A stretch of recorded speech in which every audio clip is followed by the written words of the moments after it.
Hey guys, welcome back to my channel. Today we're gonna take a wild ride through the beautiful hills of Tuscany, baby.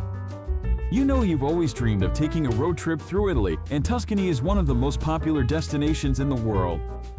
From rolling hills to quaint villages and vineyards as far as the eye can see, it's no wonder why this region is a dream come true for so many. And let me tell you, the Chianti Hills are the real deal. This area is famous for its stunning landscapes, and it's one of the most beautiful drives you'll ever take.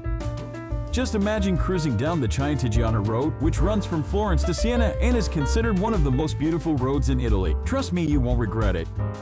Start in Florence, hit the road and follow the SS 222 towards Greve, which is the entrance to the Chianti Classico area. Drive through picturesque villages like Panzano and Radda, and make a pit stop in Siena to check out the medieval treasures and try some delicious local treats like Rixirelli, Pisai, or Panforte. It's the perfect way to spend a day in Tuscany. So buckle up and let's hit the road. This is a road trip you don't want to miss. See you on the next adventure.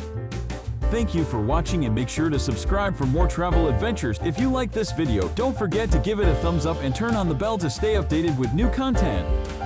Don't forget to live life to the fullest and make every moment count.